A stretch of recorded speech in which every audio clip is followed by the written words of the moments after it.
नमस्ते। बीए भाग 2 semester 4 paper number 5 रोजगार परक हिंदी, यह हमारे पाठ्यक्रम का विषय है।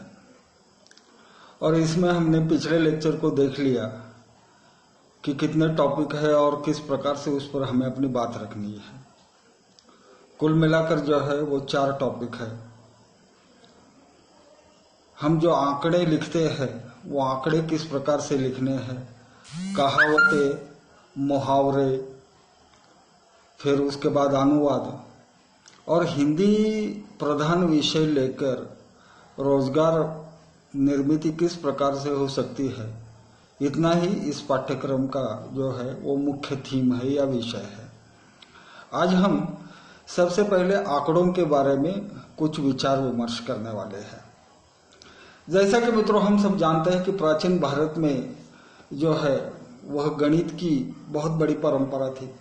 आर्यभट्ट, ब्रह्मगुप्त जैसे अनेक, भास्कराचार्य आदि अनेक विद्वानों ने जो है वह गणित पर अपनी बात रखी है।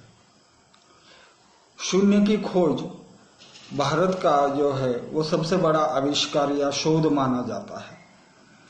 कल्पना करें अगर शून्य नहीं होता तो शायद जो आज डिजिटल क्रांति जो हम देख रहे हैं भारत के साथ पूरी दुनिया में, वो शायद देख नहीं पाते। और इसलिए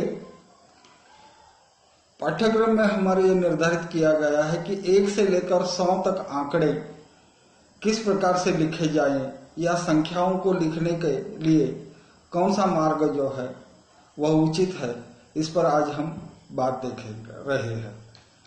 सबसे पहले थोड़ा सा भारत के इतिहास के बारे में या गणित के बारे में हम पहले देखेंगे और फिर उसके बाद आंकड़ों की ओर चले जाएंगे।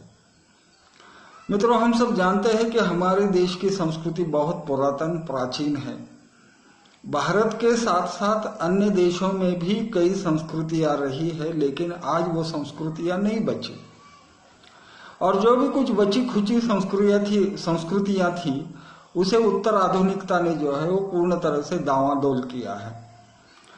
विश्व में आज भी भारत की संस्कृति जो है वो अपने वजूद में कायम है, अपना अस्तित्व लेकर खड़ी है। पुरातन काल से हम जिन देवी देवताओं को पूजते थे उनकी पूजा आज भी हम करते हैं।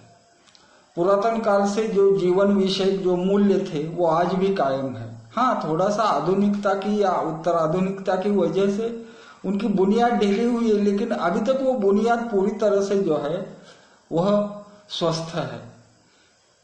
मित्रों हम सब जानते हैं कि प्राचीन काल से भारतवर्ष पर अनेक लोगों ने आक्रमण किए। सबसे पहले यूनान का आक्रमण हुआ, फिर शक, कुषाण, यवन, बहुत सारे, उसके बाद फिर मुगल आए, ईरानी आए, दुरानी आए, मुगलों के बाद ब्रिटिश आए, पोर्तुगीज आए, फ्रेंच आए, और इन सभी लोगों ने जो है वो भारत पर आक्रमण करते हुए यहाँ जो है यहाँ की अकूत यानी जिसको नापा नहीं जा सकता ऐसी धन संपदा की लूट की। भारत को परकी या विदेशी आक्रमणों का जो है वो मुकाबला 7वीं सदी से भारत कर रहा है, यानी आज से 1400 वर्ष पूर्व हमारे देश में आक्रमण होते रहे।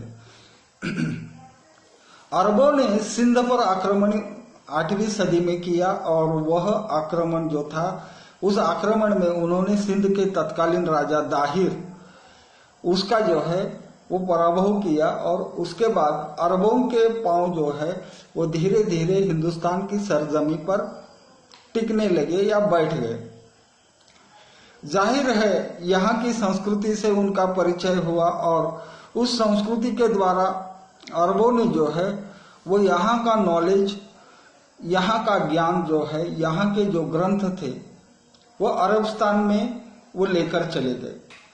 मध्य पूर्व में भारत की सभ्यता इस प्रकार से पहुंची पुस्तकों के माध्यम से, और फिर जाहिर है जिस प्रकार से ज्ञान पहुंचा उस प्रकार से गणित भी पहुंचा। अल्बेरू ने लिखा है कि भारत के लोग दुनिया में भारत जैसे बुद्धिमान लोग शायद ही अन्यत्र मिलेंगे। मतलब भारत जो है पुरातन काल से बुद्धिमान लोगों की जो है वह खान माना गया या देश माना गया। तो अरबों ने भारत से गणित भी ले लिया और गणित की वजह से वो आंकड़े भी चले गए।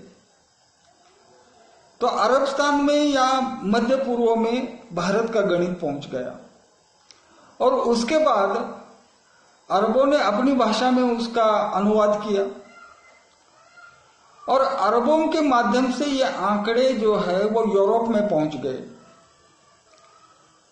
आज जब हम हिंदी के आंकड़ों की बात करते हैं तो हिंदी की वर्तनी यह बताती है कि भारत के किसी भी भाषा में लिखे हुए आंकड़ों का स्वरूप जो है वो अंतरराष्ट्रीय स्वरूप होना चाहिए। तो हिंदेशिया, उनको अरबस्तान में उन आंकड़ों को क्या कहा जाता था, तो हिंदेशिया यानी हिंद देश के आंकड़े जो एशिया में प्रचलित है। और फिर वो आंकड़े अरबों के माध्यम से यूरोप तक पहुंचे और यूरोप में ब्रिटेन ने या अन्य बहुत सारे जो यूरोपीय राष्ट्र है उन्होंने इन आंकड़ों का स्वीकार किया। और आज हम अंग्रेजी में लिखते समय जिन आंकड़ों का उपयोग करते हैं वही आंकड़ों का उपयोग या प्रयोग जो है हिंदी में करना चाहिए, यह राजभाषा समिति ने निर्धारित किया। भारत के संविधान का आर्टिकल 343 यह कहता है कि भारत की राजभाषा और संपर्क भाषा हिंदी होगी और हिंदी के लिए जो आंकड़े प्रयुक्त होंगे उनका स्वरूप अंतरराष्ट्रीय होगा। तो संक्षेप में केवल इतना ही मुझे बताना है आप लोगों से कि अंग्रेजी में हम आंकड़े जिस प्रकार से लिखते हैं और मराठी में भी लिखते हैं अपनी मातृभाषा होने के कारण, तो मराठी में जिस तरह से आंकड़े लिखे जाते हैं वो आंकड़े न लिखकर, वो संख्या न लिखकर, अंग्रेजी भाषा में जिस प्रकार से हम संख्याएं लिखते हैं उन्हीं संख्याओं को जो है वो हिंदी में प्रयुक्त करना है। यह भारतीय राजभाषा समिति का अभिमत था। और हम सब जानते हैं कि 26 जनवरी 1950 को भारत का संविधान लागू हुआ और उस दिन से लेकर संविधान के मुताबिक हमारे देश का कारोबार चल रहा है। और रही बात आंकड़ों की, तो आपकी सुविधा के लिए कह रहा हूं कि भारत के हिंदी भाषा में प्रयुक्त होने वाले आंकड़े जो है अंतरराष्ट्रीय स्वरूप के हैं। इसका सीधा अर्थ यह है कि यह आंकड़े जो है हमें अंग्रेजी में लिखने हैं। अंग्रेजी में हम जिस प्रकार से 1, 2, 3, 4, 5, 6 लिखते हैं वही आंकड़े हिंदी में भी प्रयुक्त होते हैं। और यही कारण है कि राजभाषा समिति ने इन आंकड़ों का अंतरराष्ट्रीय स्वरूप जो है वह स्वीकृत किया है। और यही हमारे पाठ्यक्रम का एक हिस्सा है कि किस प्रकार से आंकड़े लिखने चाहिए, जिसको आज हमने देखा। उसका विस्तारित स्वरूप जो है उसे हम आने वाले लेक्चर में देखेंगे। धन्यवाद।